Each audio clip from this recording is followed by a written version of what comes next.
In this episode, I want to let you know what you guys are in for.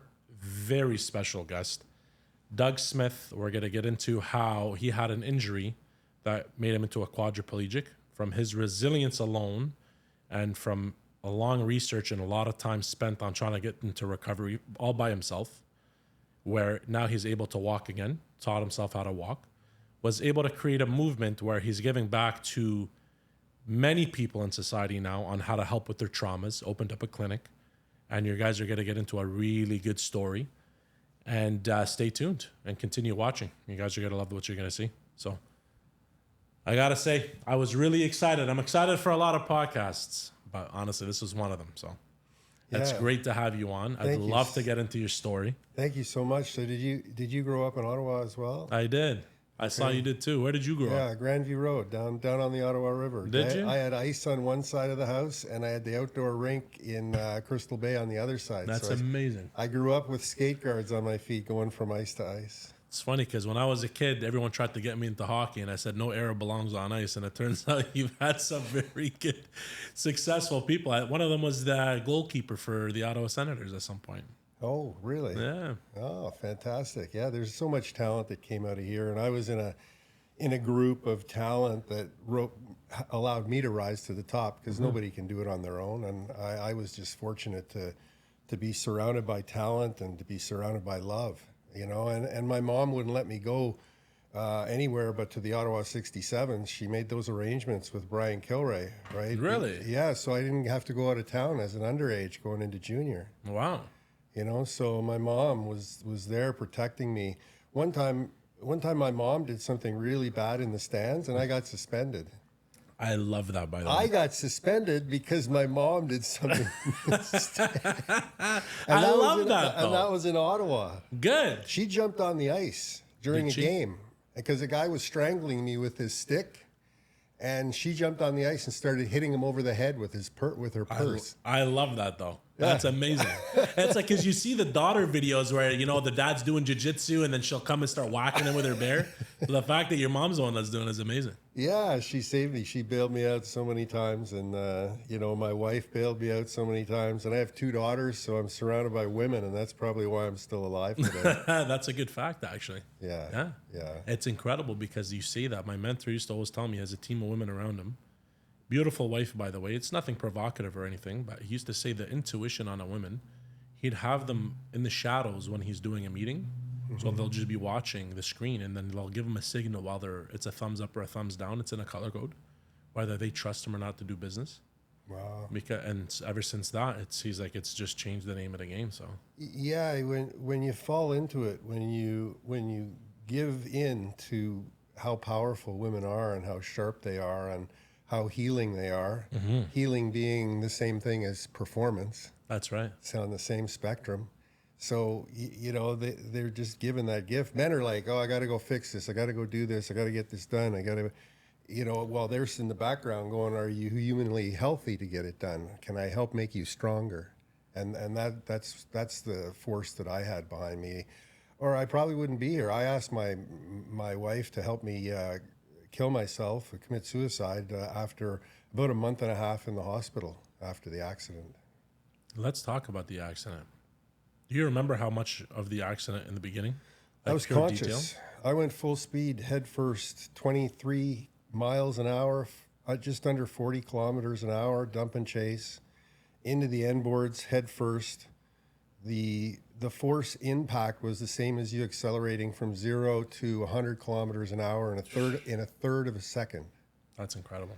Okay, so the force would be enough to rip your guts out. But I hit pile driver head first. It held my brain in place because my spinal cord held my brain in place.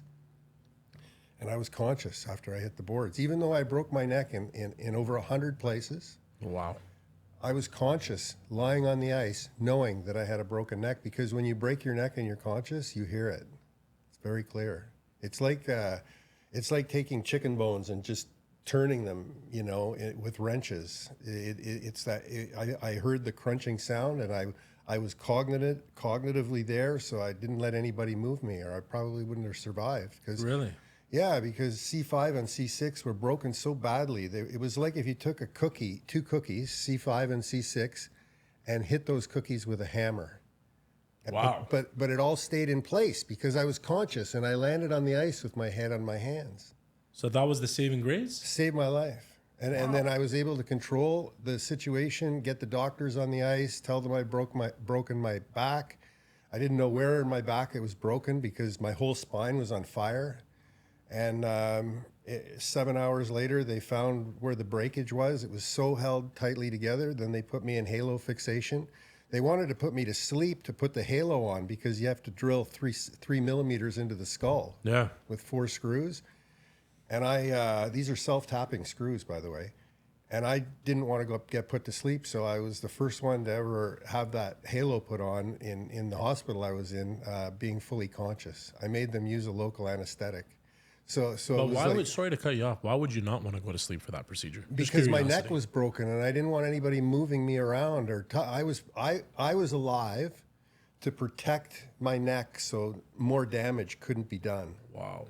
That's why I was alive. There was no other thought in my head, but no, even today when I go to the chiropractor, I make sure they work below the scar. Like I don't want to mess around with the metal. Like there's all sorts of metal and wires in there.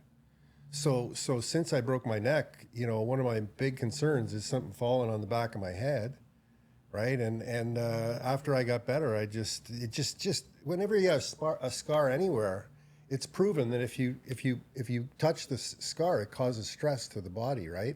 Every scar on your body you want to protect, and that's a big zipper back there, and it's close to a lot of stuff that's for sure. Yeah, I mean, shoot, I'm so fortunate to be back. Did you know at that moment you became paralyzed? No, what happened was in the 3rd surgery after the accident, everything fell apart in surgery, and I woke up in ICU, a quadriplegic. So I was stable when I went into surgery, and I woke up paralyzed from the chest down, and when I woke up, I said, and I'm sorry to your audience, but I said, "Fuck." And I closed my, it's hard to talk about, and I closed my eyes again because I knew what had happened. And at that moment, having my eyes closed and sleeping became the quiet place for me. When I woke up, it was hell. Anybody who suffered a spinal cord injury wants to just sleep it away because waking up and not having the ability to move is so painful, so distressing. And so my aunt is a Reiki master. She's an RMT. She taught anatomy at Algonquin College.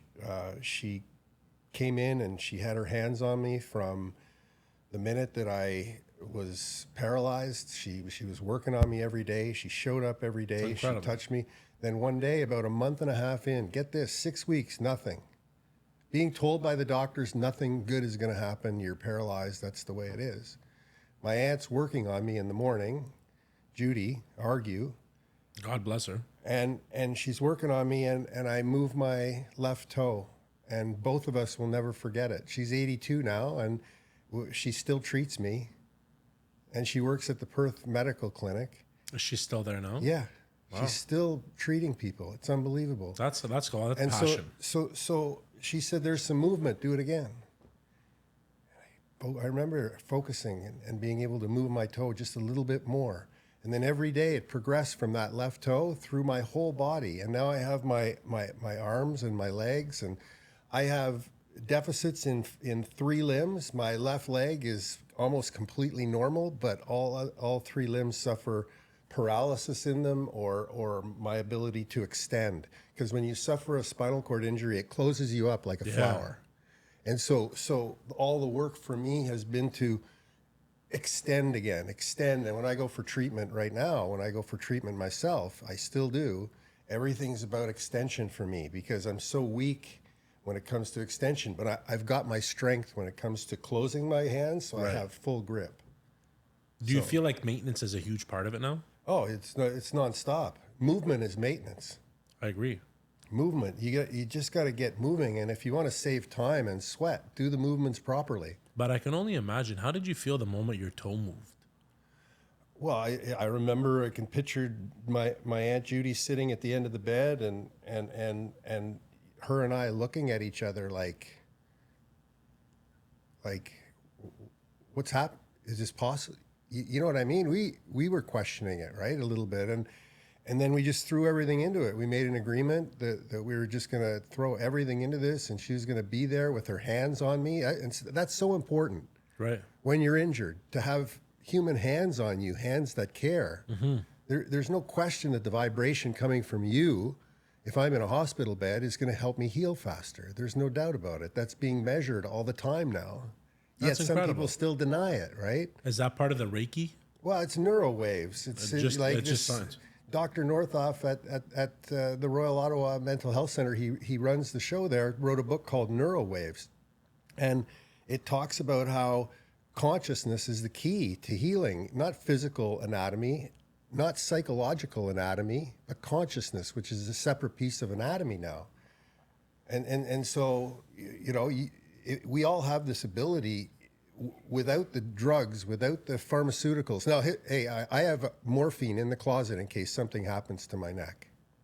So I believe that there's a time and a place for opioids and killing pain, Sure. but healing doesn't exist in that space. Healing has to happen when you get off of the stuff that's hurting your performance, mainly the opioids and the painkillers and the pharmaceuticals, and move over onto something else that's more friendly, plant medicine or anything, but dipping in or staying in the pharmaceutical game. What's your go-to? Oh, for me, my daughter owns a cannabis store, so I use cannabis, and the cannabis works, the gummies work, the drinks work. What about the CBD oil? CBD, I have in my car, I have 2 different types of CBD. I have a spray that goes on, and I have a 2,000 milligram CBD ointment that I put on. Solves. If I have a pain, if I have muscle pain, I make sure I put that stuff on, and it settles everything down right away. That's incredible. Oh yeah, it's amazing. My daughter knows like so much about it. She's just a connoisseur, and she teaches me all the time, and just to keep me healthy. Again, there's the women. There are the women in your There's life. the There's the women. nurturers right there. Yeah. And I'd be amiss not to mention my daughter Jenna, who lives out in Fernie and works with my wife in real estate, PattySmithHomes.com. And she's Make on sure the, to put the link in the description. she's please. on the hill all winter out in Fernie, BC on her snowboard. She's living a dream life, you That's know. incredible. And, so, but she's there every day in our house because she's working with my wife. So it's, it's magical now, the internet and how we use it. It's spectacular. Yeah, you really can connect, and you can connect far and wide. Yes, but she still wants us out there in November for sure. Well, you need she's to go out "You at this point." Yeah. Oh no, we've been out several times. How do you like BC? Oh, I love BC. I played for the Vancouver Canucks. That's right. Yeah. So a little bit of history and how I got to Vancouver is I grew up playing for the Nepean Raiders, surrounded by talent like Jeff York, Darren Pang. On my baby Raider team, there was 3 guys that went to the NHL, believe it or not, which is unheard of. So surrounded by talent, played for the Nepean Raiders, got to the Ottawa 67s because my mom cut a deal with Brian Kilray. As an underage, I went there. But how did she cut that deal? Well, because What was everybody the knows everybody. Everybody, because Brian had left the leagues in Ottawa and moved to the Ottawa 67, so everybody was connected. Right. Everybody was connected. So it was like family. And why wouldn't you do this if somebody else? So I don't know how my mom worked. She was amazing. She saved my butt a whole bunch of times, but she kept me home. Amazing. I played 2 years with the Ottawa 67s, underage, and then at 17. And then they moved, the NHL moved to the 18-year-old draft, the year that I was turning 18. And so 2 weeks after I turned 18 on May 17th, 1981. Right. And I was drafted on June 14th, 1981. 2 weeks after I turned 18, That's incredible. I was property of the Los Angeles Kings as the second pick and highest draft pick they had ever had. How did that happen when you got the first draft pick? I want to know the feeling. You're an 18-year-old kid on a first draft pick. It was so overwhelming that I can't even remember being in Montreal at the draft. Really? I can't even remember it. Is it what you see on the videos when they get that first draft pick and they start breaking down and freaking out? I can't. I have no. Absolutely, it was so traumatizing, and not in a bad way.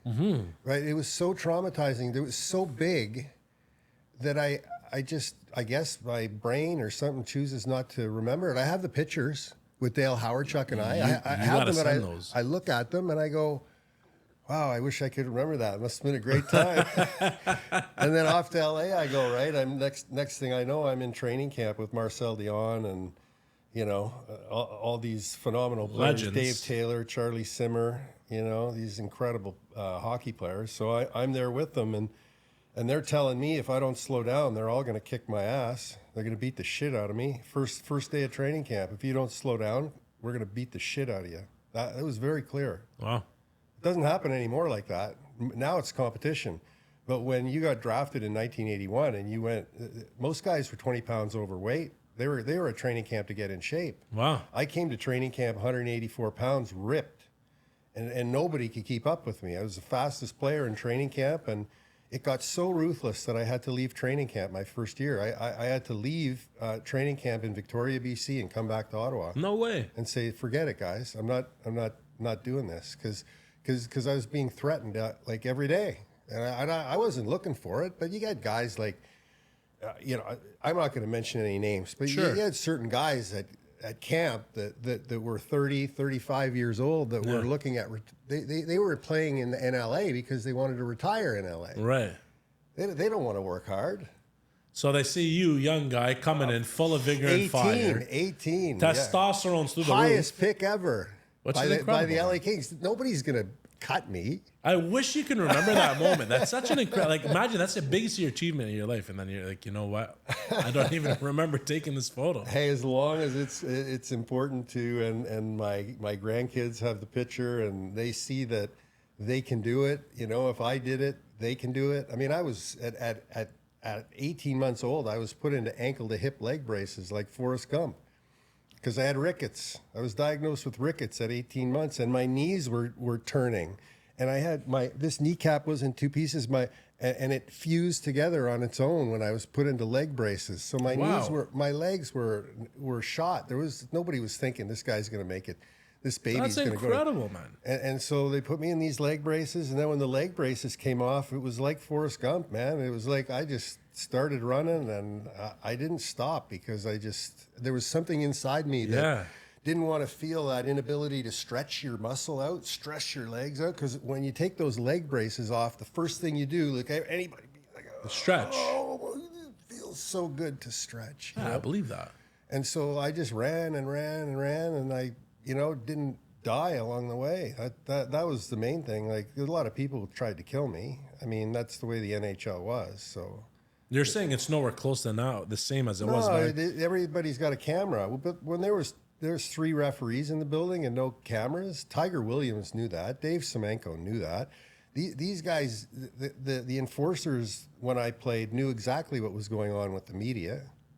Right? And they knew how to play the system. And they knew how to distract the referee because the linesman couldn't call penalties. So there's one guy with a notebook standing in the corner with bench clearing brawl, 12 people fighting at the same time. You just have to go to my YouTube channel at Doug Smith Performance, and you can see all these fights. Like YouTube bans a lot of them, but my dad recorded a lot of this stuff. And the NHL doesn't have the footage that I have. So I'm about to show the world. Yeah. No, good for you. Yeah, I mean, he recorded it on the first satellite dish, private satellite dish in Ottawa. It cost $12,800. They were on the front page of the Ottawa Citizen. Holy and they had to go out in the middle of the winter and move this freaking 10-foot dish around. And then they'd get my games in LA without commercials, live feed. And my dad would push record on the VHS machine. And meanwhile, LA was throwing all the tapes away at the end of the year to the landfill site. They weren't keeping them. For what reason, though? They just didn't know that there was valuable content. That's crazy. You wouldn't have thought of it.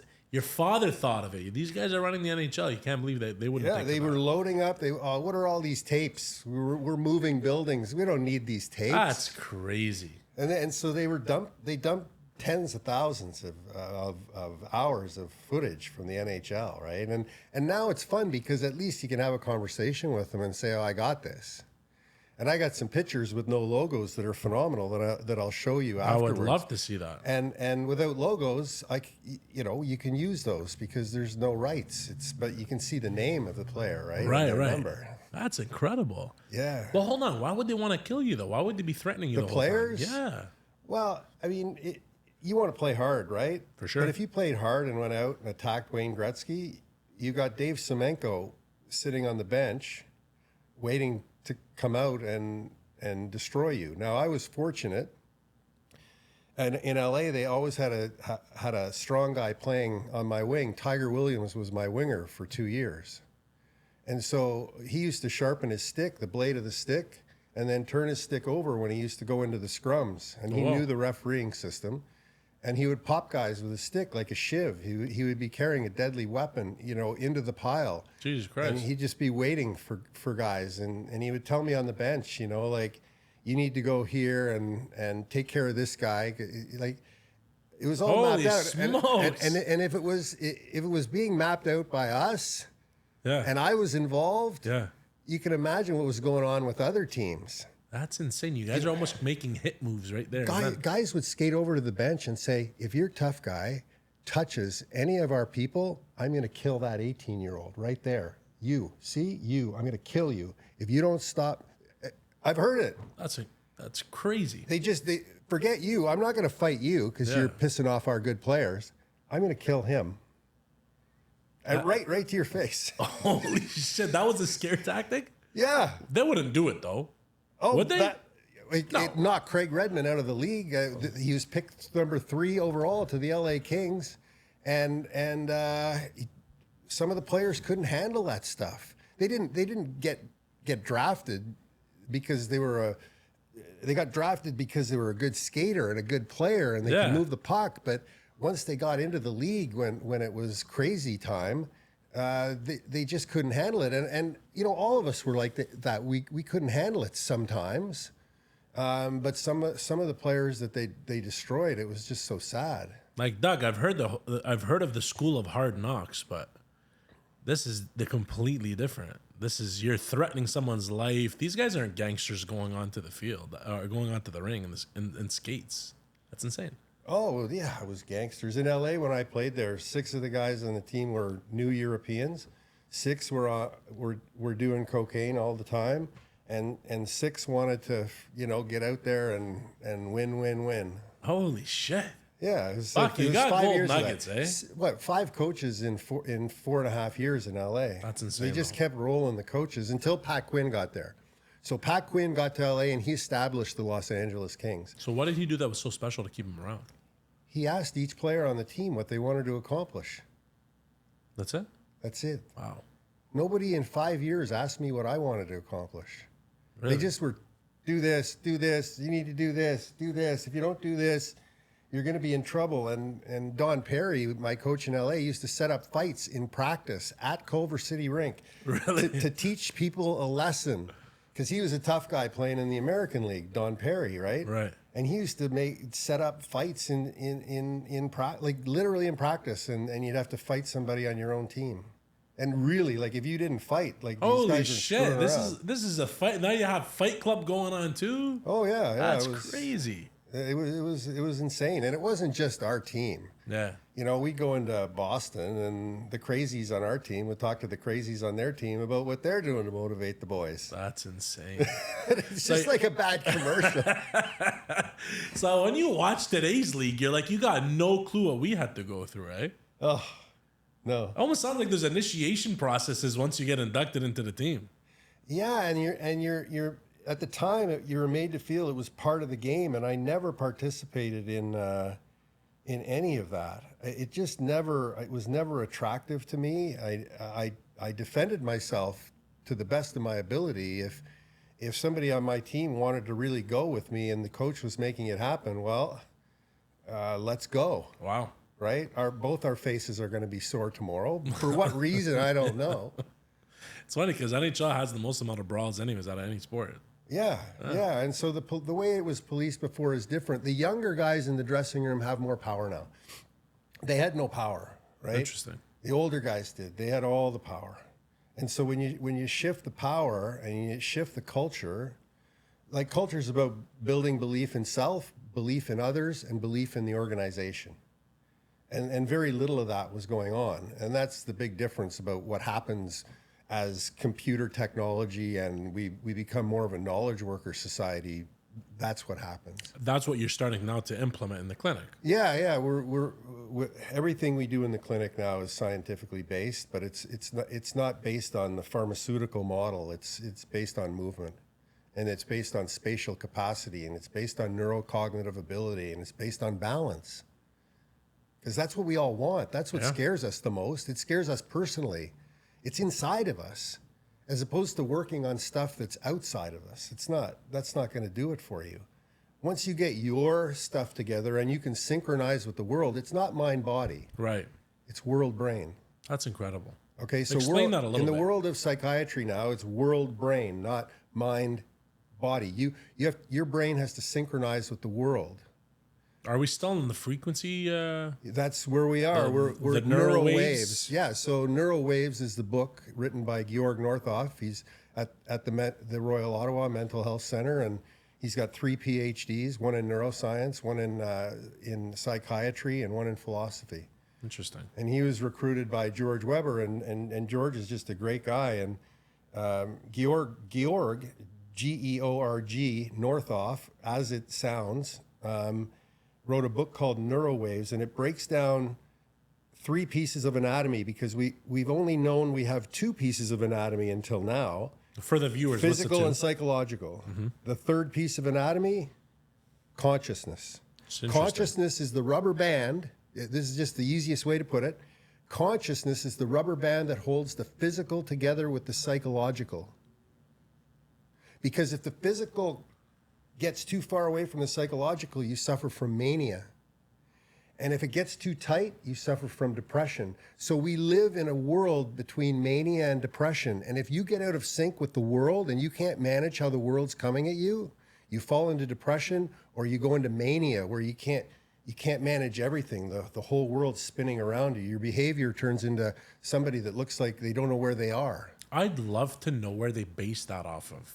That's this is all been written down already. It's like there's 2 encyclopedias called Unlocking the Brain that Georg wrote, and nobody would read them because they're so technical. They're like I said, they're size of encyclopedias. Coding consciousness. So the brain codes itself first. So I'm coding your brain right now. Right. You don't become conscious of it until after that. So you get coded. You can't prevent the coding. Wow. Consciousness happens second.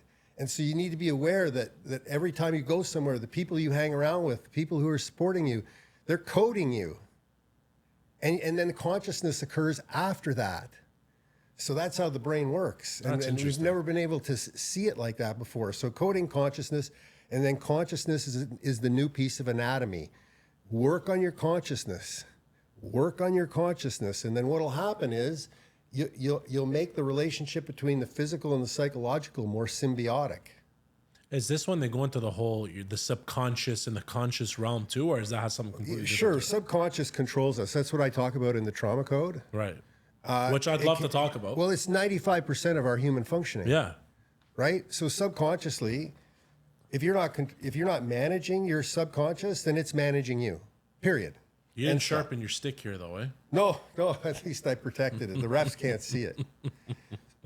So continue, yeah. Yeah. So what this book does is it explains what the priorities of the subconscious brain are. They're right in front of you. Look at that. It's meeting basic needs, clarity of thought.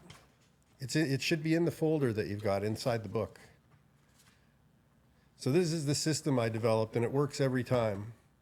Systematic approach to improving Four performance. types of trauma: catastrophic physical trauma, catastrophic emotional trauma, cumulative physical trauma, and cumulative emotional trauma.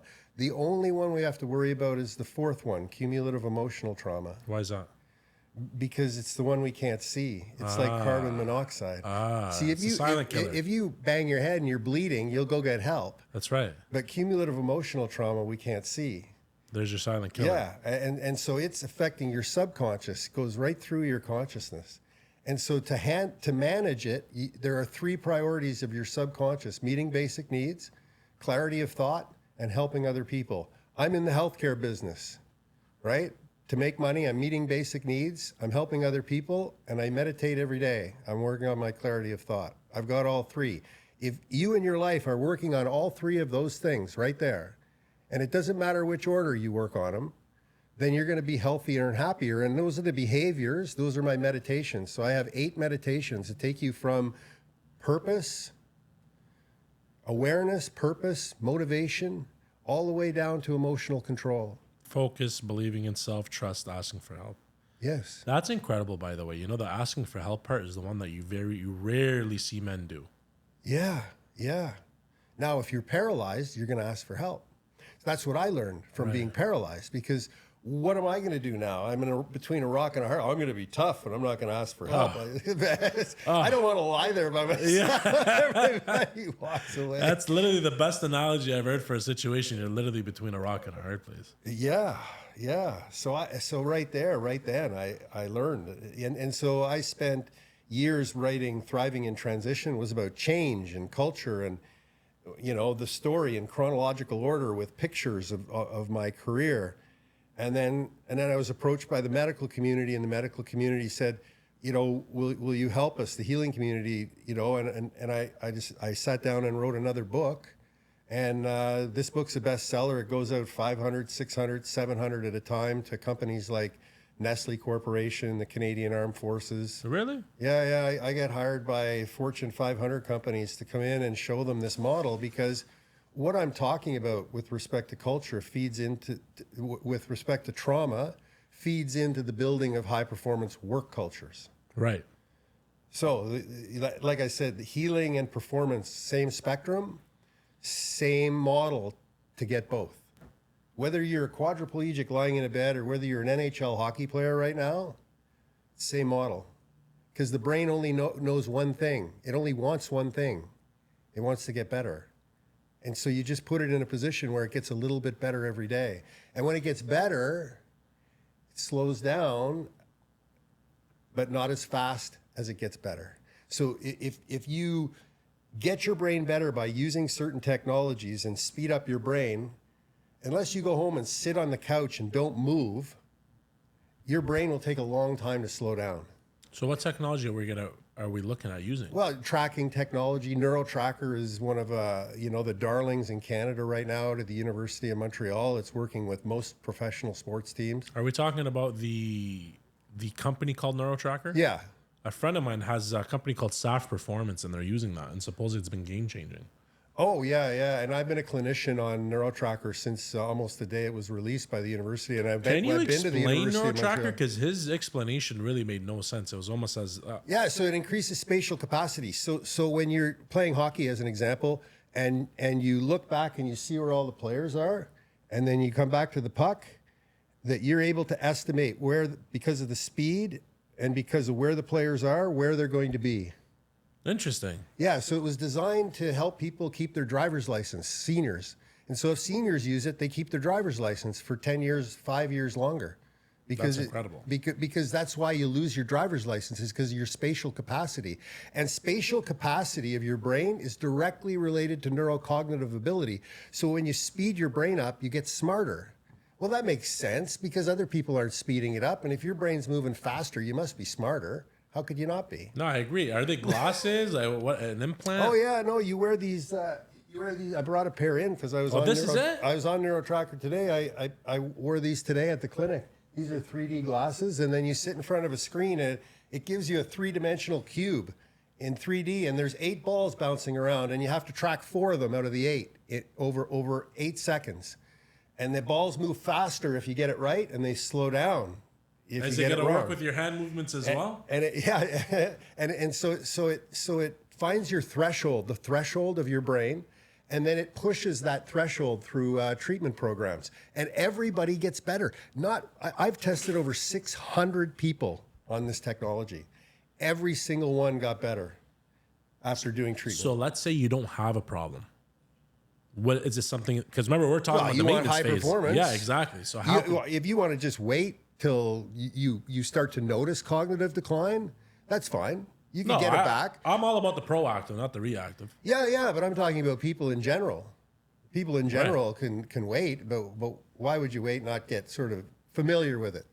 You know, put your Yeah. toe in the water and, Yeah. and see what happens. Because what happened to me was, just to give you an example of the performance increase, the first time I was on NeuroTracker was in 2013, 2014, I think.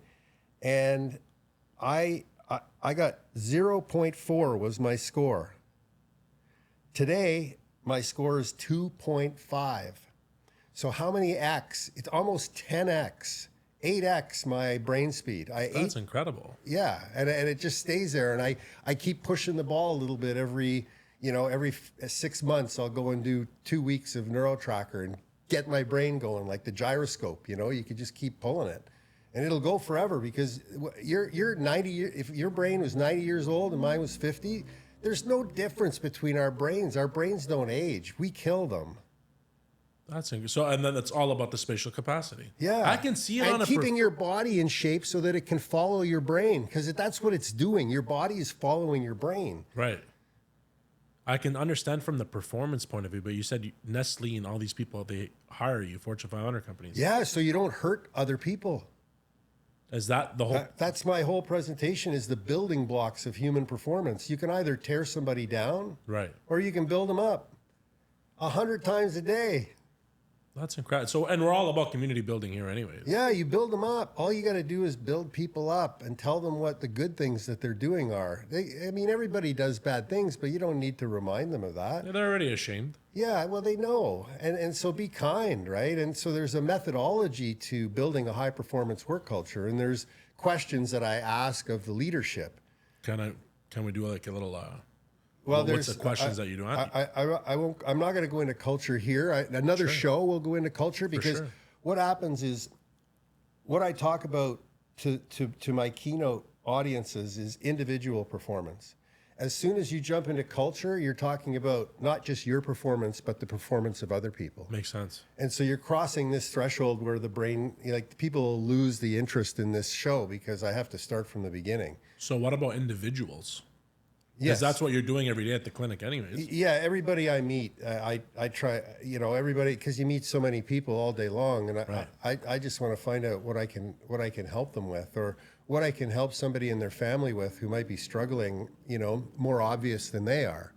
But I think we're all struggling, and I study trauma hard, and I have for 10 years, and one of the things that I've followed closely was the aftermath of 9/11.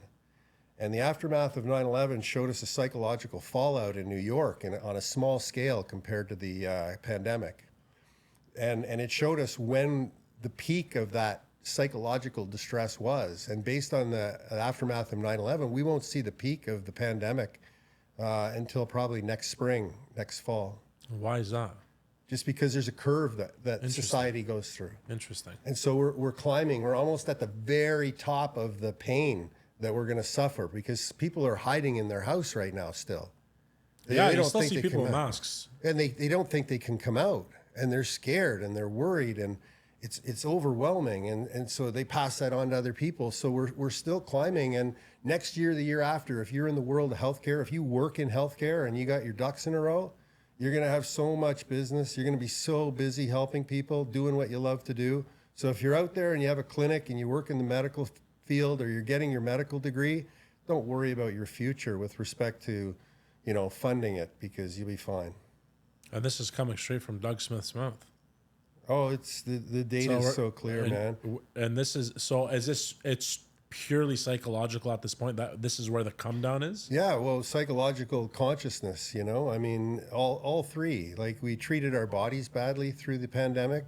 We got to get back out and go to the gym and be around people. You're not going to get bugs and disease from doing that. You're going to get healthy. The risk, it's worth the risk. Absolutely. Right. And the psychological side of it, like, get your brain tuned, naturally. You don't need to do it unnaturally. Do it naturally, and you'll be fine, right? And get support from people who believe in doing it naturally. So give me some tips for natural ways to do it. Well, natural, get off the pharmaceuticals. That's, as much as you can. Release yourself from that, or have a plan to back away from that, because it'll rob you of years of your life, right? So that's probably the biggest one. And then eating is what you put in your mouth. Like, you know, you put the right oil in, man. Put avocado oil in your I body. Don't agree. put any avocado in, you know, just enough so the butter doesn't burn, you know? I agree. So like just simple things, and a lot of fish, and big deal that beef. Some people like the keto diets. I hope they can afford it, but It is expensive. Though. It's almost sometimes it makes me wonder how, you know, you see some people telling I'm on the keto diet, and I'm like, I know what you do. You're a billionaire. Yeah, you're spending money. Or here. you own a farm. I love the idea of owning a farm, though. That would be incredible. Yeah, my wife grew up on a farm out in Kinburn. Yeah, so that was that was she's a farm girl, and man, I'm so fortunate to have Patty. We celebrate our 39th wedding anniversary in August. Did you? Well, Congratulations. 38th in August. Next August, we're on our 39th. Congratulations. I love that. Yeah, it's been an amazing journey. So And she's been with you every step of the way here.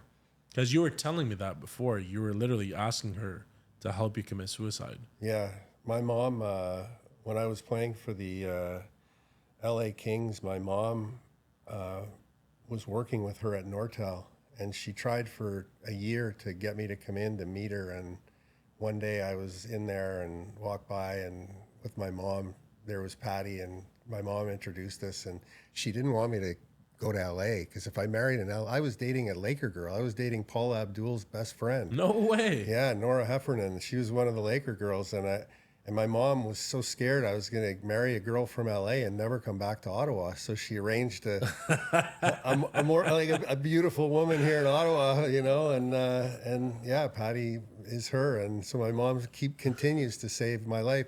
My mom passed away at age 52. May she rest in peace. Yeah, at the same time I was fighting my spinal cord injury, my mom was fighting cancer, and my grandfather died at 52. She died at 52, and I just turned 62, and you know, I feel great. That's amazing. They weren't doing the things that I'm doing, though. You know, they weren't leveraging the technology. They weren't chasing the stuff for the brain. You know, none of that stuff was going on to give us a chance at longevity and to live to 100. We're all going to be living to 100. The stats show it. You know, With everything that we have today. with everything that we have, and if you make the right choices, you know, there's nothing to stop you now. Well, you're advocating for it every day. Yeah, yeah. And I think people are going to be chasing it more and more. I mean, the baby boomers, they want to stick around. That's true. Yeah, absolutely. Yeah. Well, number one, your mom made a great choice because obviously Patty, she's the one. Oh, yeah, yeah. No, Patty and I basically follow. Yeah, I'm a follower in that relationship. That's okay. It seems like she's the best addition you've ever had. Yeah. Now, then the question would come down to is most of this trauma that you deal with in a day-to-day basis, especially when it comes down to the men, what is the majority of the trauma that you see compared to others? Is it marriage related? Is it work related? If you don't mind. That's a really good question. It all boils down to one thing: belief in self. Because I can show you the best solution to take you to the finest place. Yeah. But if you don't believe you deserve it, Right. then you'll stop that process from happening. And when that happens, we can see it in the clinic. We know because we're measuring people and giving them a report of findings compared to other people their age.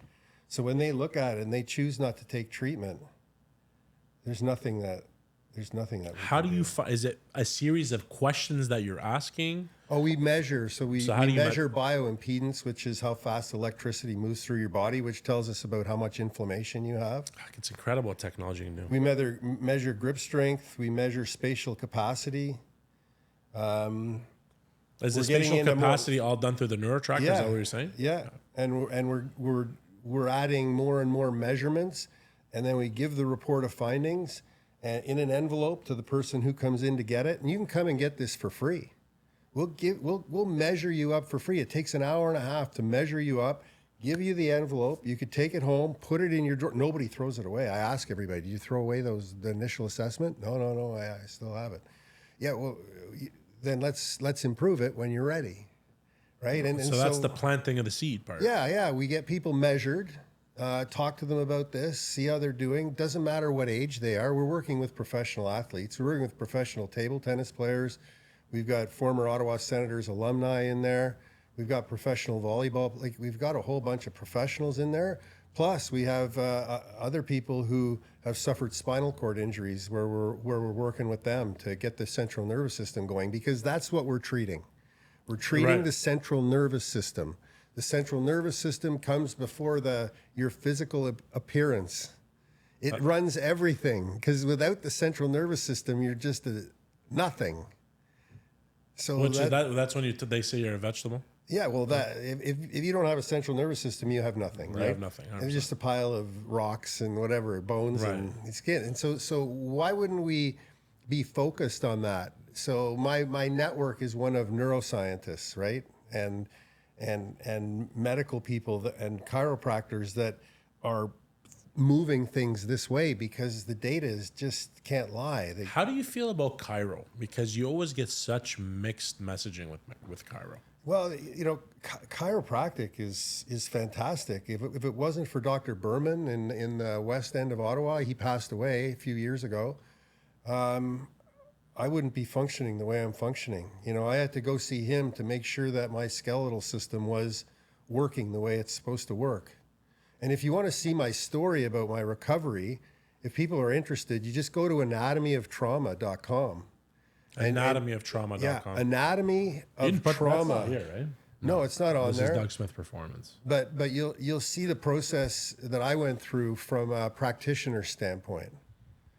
So to see that, so anatomyoftrauma.com, and you just go to articles, and you can read, like, from a practitioner standpoint, the unwinding process that I had to go through. I'd love to read that. I'm very fascinated when it comes to the mind. That's actually one of the biggest reasons why I got into sales in the first place. Yeah. And it wasn't so I can manipulate a situation, and it was just fascinating to see the way people think. Yeah. And that's why I love what you're doing, because I found trauma very interesting. Yeah. Because even though, as an example, let's just say you come from the same household and you have a brother, and for some reason the two of you are very different, same womb, same atmosphere, same everything, but yet one is extremely strong, and let's talk about the belief system, right? And the other one, for some reason, doesn't believe he deserves anything. The world's against him. He becomes a victim, and you're like, this might help. Trauma will always be with you, but trauma doesn't have to control you. So that person's being controlled by the trauma, and the other person's not being controlled by the trauma. right. Because it's invisible. You're just doing things that you didn't even know you were doing, or people were feeding you in a way that person wasn't being fed. And that's all it is, because it comes from the outside. It's not something that you're aware of. The only way you can be aware of it is if you write it down in a system and do it. Hold on, we were just talking about it. I was in this. We called it, that was the silent killer. We called it the cumulative emotional. Cumulative emotional trauma is like carbon monoxide. That was the brain. silent killer. Yeah, and the first three, think of it, like all three of those, the catastrophic physical, we know what that is. Catastrophic emotional, can't hide it. For sure. Cumulative physical, hitting your head on something over and over and over and over and over and over and over again, can't hide it. Right. Right? Obvious, we can measure that. Right. And then you go to cumulative emotional, like nobody's measuring that. Are people coming to you every day and saying, you know what, I need help? Yeah, Because every day. How does it make you feel? We had a lineup of literally hundreds of people right now. Really? Yeah, because the word's getting out. Because of people like you allowing me to share the message. Like I've been doing this as fast as I possibly can with an incredible team, and we're expanding into the West End. But things I can't talk about, and property in the city of Ottawa that's been put aside for the most advanced medical clinics that Canada has right now. This Really? is all underway. Yeah, like this is.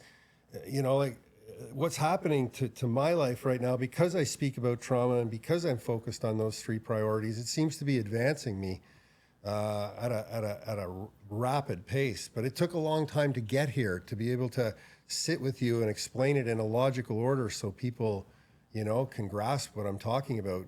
Get moving, number one. Get up and get moving. Yeah. And then work on your brain, right? Because it leads the body and it heals the body. And that's the clear message I have that I'm able to back up now with all the medical, psychiatric, neuroscience, people that we have in Canada, the best that there is, because I think they're starting to see that as a professional hockey player, I have access. Right. There And you isn't have the anybody name. that doesn't. I can call anybody in the country and Yeah. say, "Can I speak to the president?" They'll be like, "Oh yeah, NHL, yeah. Yeah. First round draft." They don't know The who I am. pull. That's true. Well, yeah. So what's the plan when I call them? Because everybody wants to meet a certain group of people.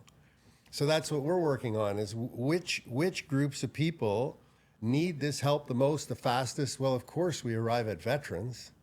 So we're hyper focused on veterans right now. I mean, we're across the country with different clinics that we can access to get them the best of the best of the best.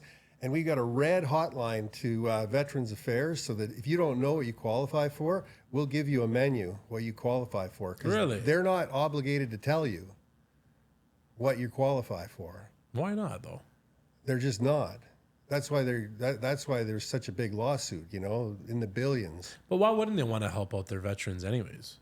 The whole point is they're selling them the dream of It's not the fight way for your country. that's not the way the corporation is designed. That's crazy. I take your And word it for it. ain't changing anytime soon. And then that's why they need guys like you. That's the crazy part. That's why exactly they need people like you out there to be able to help with all the. I'm guessing it's the PTSD. Yeah, well, How does the neuro tracker help with the PTSD? well, it works fantastic. Like I was with Special Forces this morning at the clinic, and he came in and he goes, "Yeah, we're on that," but nobody knows, for sure. right? But all of the forces, the U.S., Canada, Manchester United, they're all on this technology, but they don't brag about it because they don't want their competition to know. Yeah, 100%. You're giving out trade secret. Yeah, exactly. So I can because I'm close to the company. You know what's really cool is this thing called vertigo. I want to just share with your audience, just for a sec, the power of what's going on at the University of Montreal, what love that. what Dr. Faubert is doing. Vertigo is this thing that's catastrophic for people's lives because it puts them flat on their back and they can't do anything. But they're developing, because vertigo happens before consciousness, okay? You can shoot an electrode once vertigo is detected, because it can be detected before the symptoms impact you. Right. And it sends a little burst of electricity into your brain to hit that spot, and vertigo goes away. Really? Yeah. I always thought it was a disappears. chemical imbalance. It has to do with the brain. Interesting. It has to do with That's the when you become dizzy. has to do with coding and consciousness. Interesting.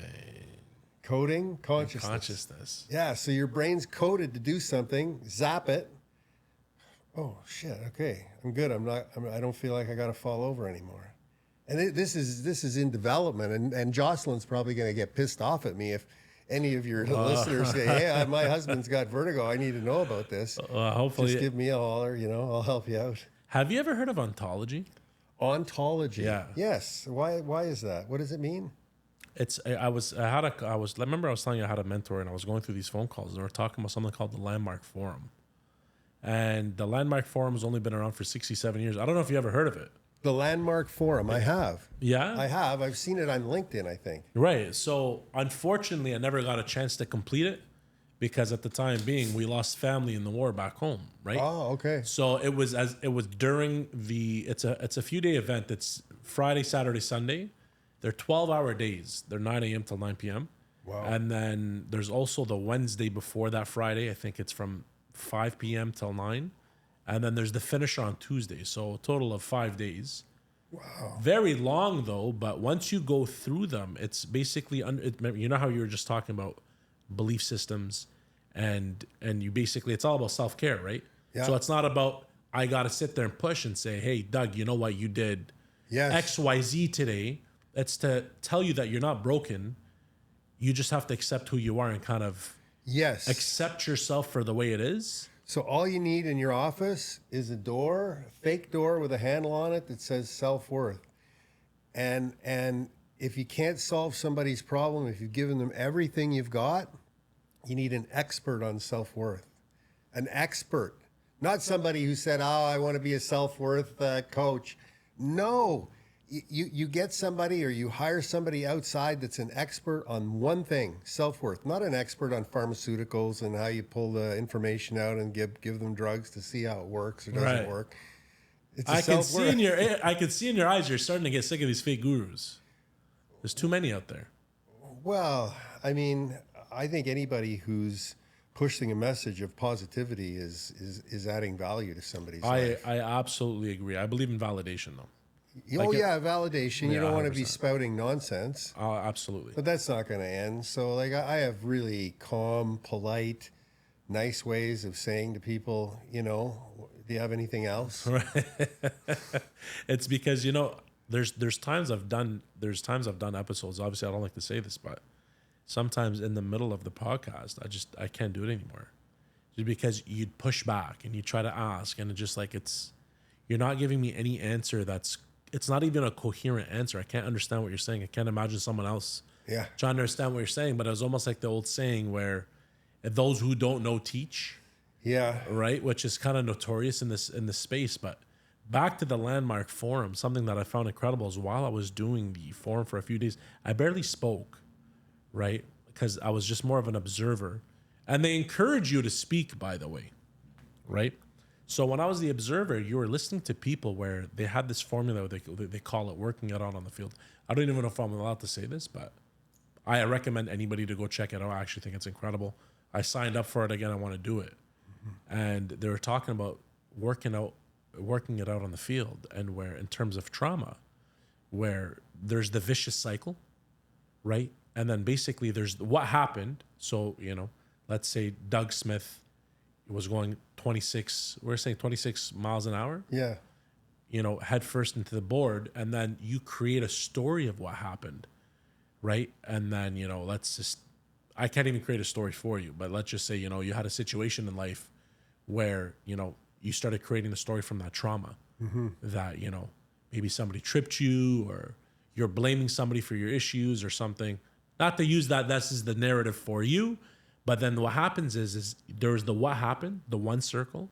There's the second circle right beside it. That's the story of what happened. And they start to feed in one another. So then you're going to start to believe the story you're telling yourself. And then a lot of these folks are walking around in life, looking at life out of a 6-year-old lens, right? And it was very interesting. I recommend anybody to check it out, but it was all about the trauma. So for me, And it was rewriting the code. So while you're talking about, Yes. you're writing code every day. Yes. So it was, when I hit the boards, it was a massive relief. Because when you play a professional sport, it's a grind like everything else. Yeah, the money's great and the fame and all that bullshit. For sure. When I hit the boards, it was in my 11th year professional, 607th game. And I remember that I was like, I knew my career was over. And there was a part of me that was relieved. I didn't want to be in pain, but it had been a long grind, 11 years. And the guys that play 15, 16, 17 years, all the power to them. I mean, it's freaking amazing. Yeah.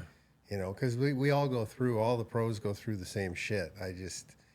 I was relieved that it was, I could start again. And, the first thing I thought of was what it was going to do to Patty and what it was going to do to, we had a 2-year-old and Patty was 5 months pregnant. Took So a toll that on hit you me too, on the right? ice, relief for me, but then what am I going to do? Right. And so that was the process I went through on the ice after breaking my neck, being conscious as an 11-year veteran of all the bumps and bruises that you got in the early 80s playing in the National Hockey League. That's crazy because you know what? If you're a kid, I never played professionally. And then you think, what? Once you hit that level of status and that competitive level, you never want to end until an injury takes you out. But to figure out that the whole time, a lot of you guys are actually thinking, I can't wait for this to end. Yeah, there's I never knew that was a thing. Yeah, well, the pain too, right? A lot of guys are in a lot of pain, and every night they go out there and play, And Tylenol 3s were like candies. Like they had a big, huge jar of them in the trainer's room of codeine, right? And guys just take handfuls of them home. Right? And you know what that does to your bowels and your insides and, you know, your brain. And so You tell me. I've never taken them before. oh no, it's the access that professional sports had and probably still does Maybe. to just about everything, right? And I think it's just going to be a tighter microscope on it. It's the only way to make the sport better. You know, there's pressure on the owners to make the game better and faster. The CFL's changing the rules to make it, you know, faster. So, you know, it's their responsibility. Would you recommend, instead of taking the T3s, would you recommend the CBD stuff? Oh, yeah, I think most of the professional athletes are dipping into CBD and natural products, you know, whether it's a cannabis product or not. They're looking at things in a different way, things that aren't going to be absorbed and hurt you long term, because it's such a short career. And they're teaching the players now, and the alumni and the Players Association are teaching the players that it's a very short thing. There's nobody there teaching us.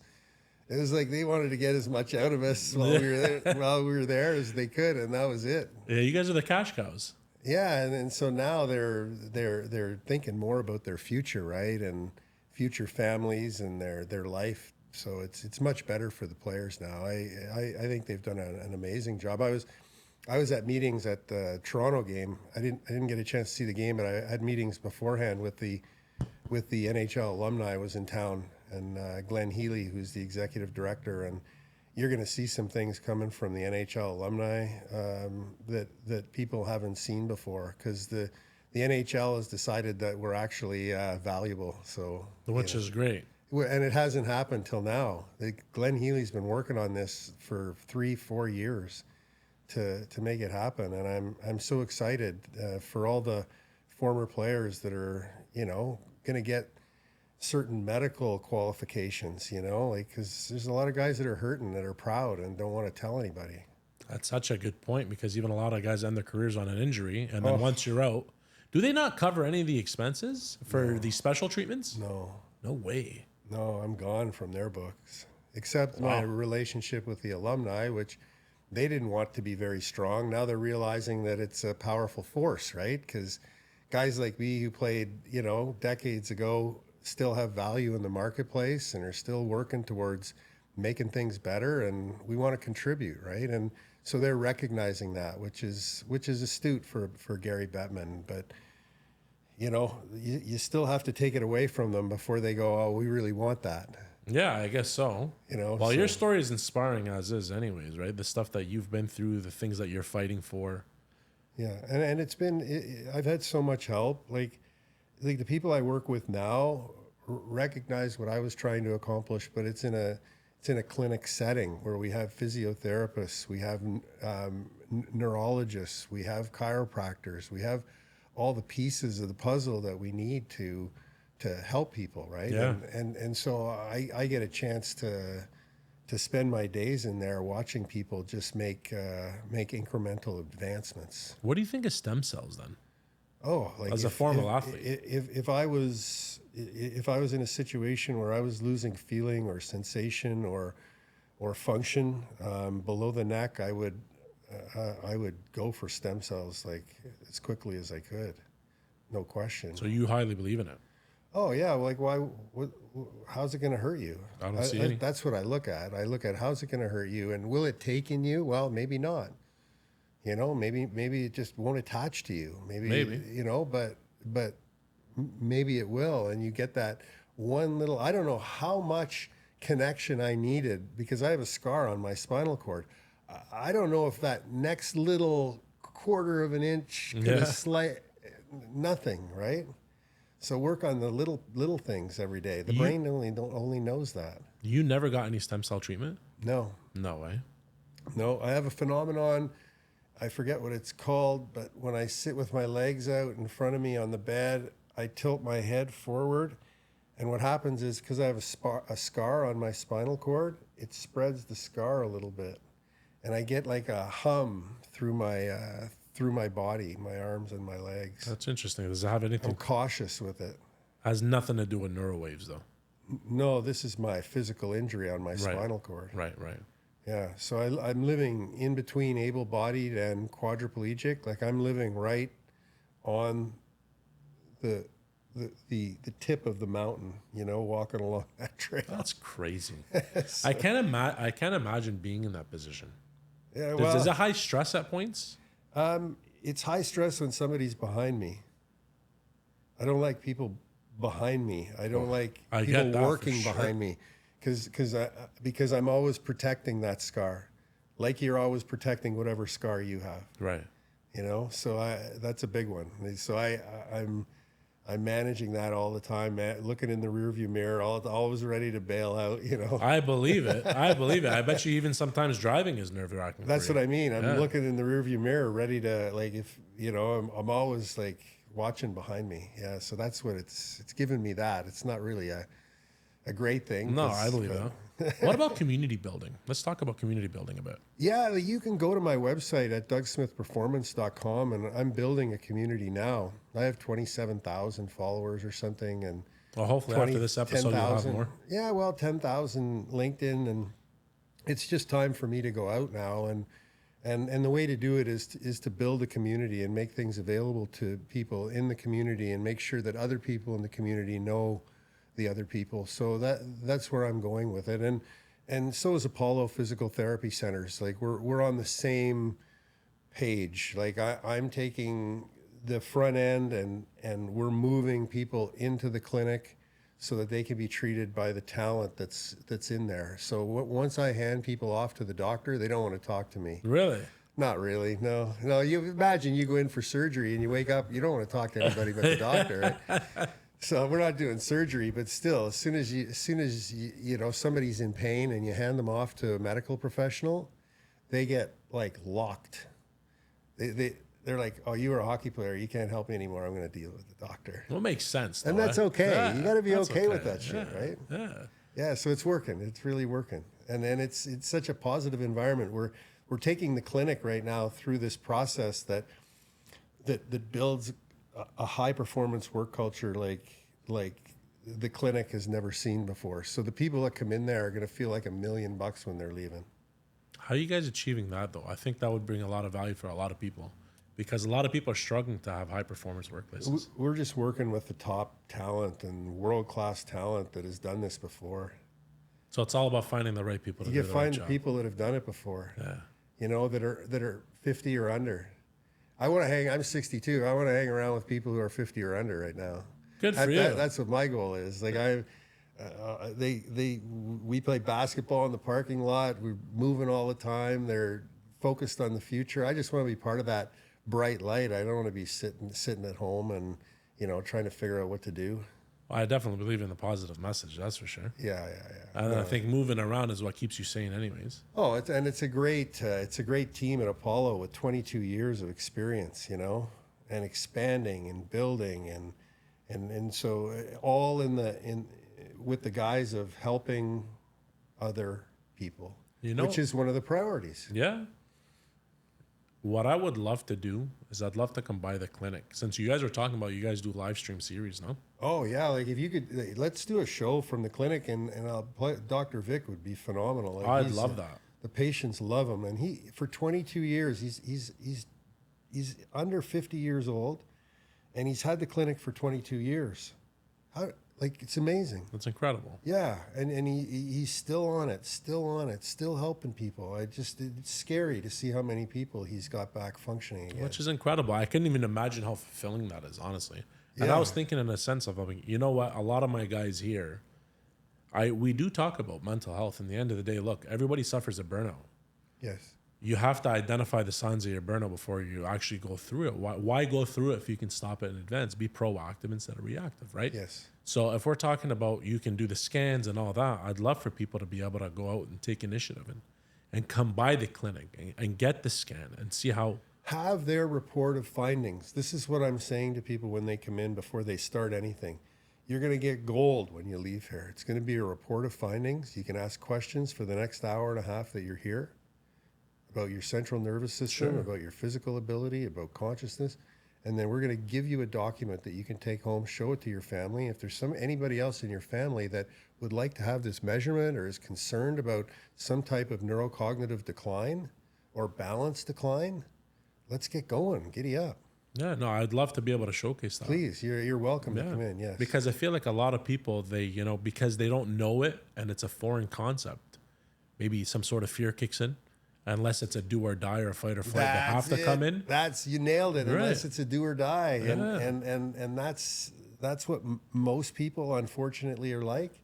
And I'd like to encourage people to take a proactive approach. Get the measurement. What we measure. This is physics. What we measure grows. I agree.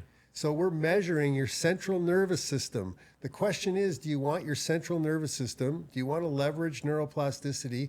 Do you want your central nervous system to grow? Of course. Yeah, because it's the thing that makes everything else grow. But I don't blame anybody, Doug. Like, this is the crazy part. If you think about it, you're probably the same way. I was the same way. The only time I'd seek medical help is if I'm dying.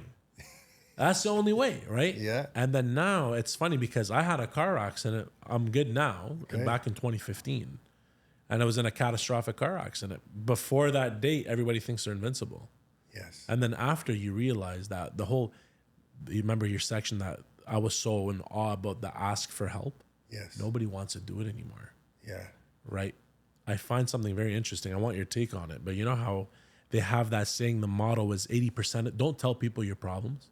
Because 80% are not going to care and 20% are going to be happy that you have them in the first place. Yeah. Yeah. So I feel like we've created this culture where asking for help is, not manly. Yeah, I got problems too, man. Yeah, that type of attitude. Yeah, so and you just have to be different than that. Here's the secret for the young people out there. I love Just be the opposite of that. Just try it for I don't know, a month. Right? And see what happens to you in just a month. My daughter told me one time too, my daughter out in Fernie, she said, if you're having trouble, with your community, say yes for 2 months. Say yes to everybody. Anybody who asks you to go and do something, to go to a party, you're not allowed to say no for 2 months, and your whole world will change. And that's my daughter. Really? That's my daughter teaching There me has that. to be. There's probably a limitation. Let's to go do drugs and all that. Well, no, I'm talking about when you get invited by friends, I mean, if there's some illicit thing happening, you're not... I just don't want a bank. I don't want anybody to misconstrue Doug Smith's words here. That's why I'm saying it. Yeah, but say yes to your friends and your family. Just don't say no. I can't make it. It's a good philosophy. I can't make it. You've tried it? Oh yeah, and it changes your whole life. Like whenever you want to start that process, it's 2 months to 3 months to get that off your back. And then once you get going, it's 5 to 7 years. You can accomplish anything you want. I made it to the NHL in 5 to 7 years. I recovered from the spinal cord injury in 5 to 7 years. Built technology companies for 5 to 7 years. Learned to be an executive and work with Linux Care out of San Francisco. 5 to 7 years. It's incredible. Right? Healthcare now. I'm on a 5 to 7 year journey to reach the top of healthcare. It hasn't mattered in my life. Like what I wanted to accomplish, it took 5 to 7 years, and I the consistent only thing, every time. And I've just gotten better at taking my time and being smarter with the decisions over that period of time. There's still pain, For sure. There's still pain because you see other people along the way that don't want to do the thing. They just and then you gotta. I hate seeing that when you're building something that requires people and you have somebody who's struggling so hard but won't do the thing they need because their belief in self isn't high enough. How do you disconnect from that though? Because at some point it has to be mentally draining. It's a process that you have to move people towards the door, even if it's temporary. They gotta go. They gotta go. You got to be around stuff that wants to learn. I agree. You have to be, and sometimes it's hard, right? To cut the ties, but always leave the door open for people to come back. That's been my philosophy. Do you just preach the meditation at least? Well, I give them everything I got. Like when somebody calls me for help, it's like, you go this, go here, go here, go here, download this. None of it you have to sweat. You don't have to do hardly any reading. make it easy for them, right? What about the basics of meditation? Since I'll look at it after, but just to hear it from you. Well, it What's the goes best through way to start meditating? Well, you get into bed at night or in the afternoon.